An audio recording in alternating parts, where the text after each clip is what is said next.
The Second Temple of Israel. Dear friends, in our previous video, we ended the history of the kings of Israel and Judah. Though God gave them the land of Canaan in accordance to his covenant with Abraham, they did not obey God's commandments and keep the land. Instead of revealing God to the world, they went after the customs and traditions surrounding them and forgot their God. Because of this, God turned away from them. He handed them over to their enemies. 200 years after the division of Israel following Solomon's death, the northern kingdom of Israel, consisting of 10 tribes, went into exile to Assyria. Judah, who saw this and yet did not change, was taken captive by Babylon, which had conquered Assyria 136 years later. Prophet Jeremiah had prophesied that the exile of Judah will last for 70 years.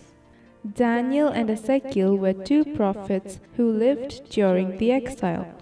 Their lives are described in the 26th and 27th books of the Bible. But we are entering into the 15th book according to biblical order, Ezra.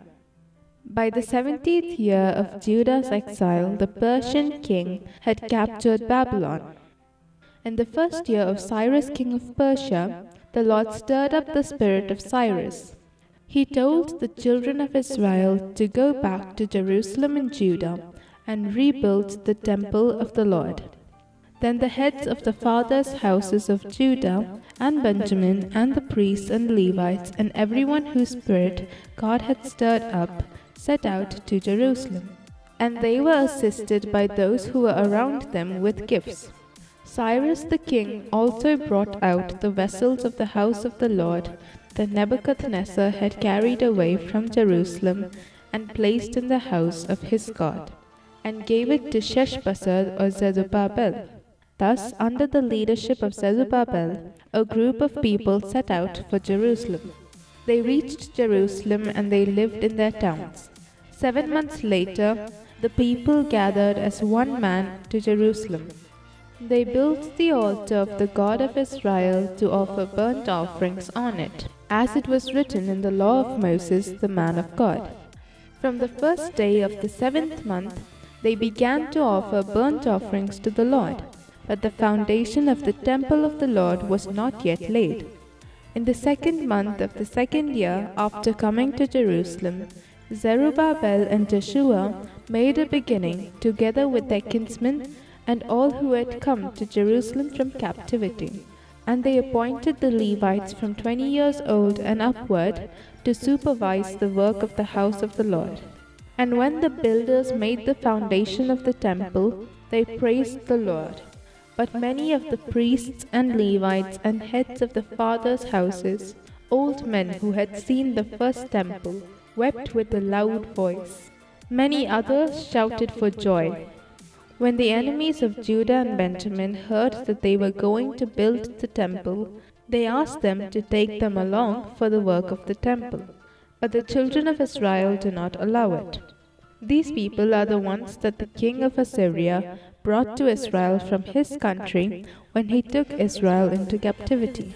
When they came to this country, they had learned how to sacrifice to the God of Israel. Then the people of the land discouraged the people of Judah and made them afraid to build. They sent letters of accusation to Ahasuerus and Artaxerxes against the inhabitants of Judah. Then, in the time of Artaxerxes, he commanded the Israelites to stop building until a decree comes from him. Thus the work of the temple ceased for almost 15 years. But at this time God raised up the prophets Haggai and Zechariah. They prophesied in the name of the God of Israel. After that, Zerubbabel and Joshua assumed the work of the temple, and the prophets of God were with them, supporting them. Seeing that, their old enemies came again with problems. They took the matter to the then king of Persia, Darius.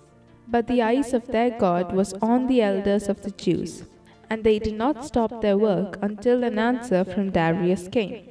Then Darius made a decree, and a search was made in Babylon, in the house of the archives. He found the scroll of Cyrus. On the basis of Cyrus's commandment, Darius allowed the Israelites to continue the work. He also told the accusers to keep away. They obeyed the royal command. Thus the elders of the Jews built and prospered through the prophesying of Haggai and Zechariah son of Iddo.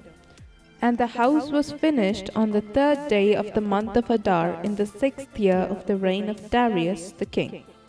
The priests and the Levites offered a sin offering for all Israel, according to the house of the tribes. Thus they put the house of the Lord in order and celebrated the Passover. The exiles who returned under the leadership of Zerubbabel numbered only around 50,000. Though they had returned to Israel, they were still under the ruling of Persia. Years later, another Artaxerxes became king in Persia. He set Ezra, a man learned in the matters of the commandments of the Lord and his statutes for Israel, to make inquiries about Judah and Jerusalem. We will see the coming of Ezra and what happened further in the next story. God bless you.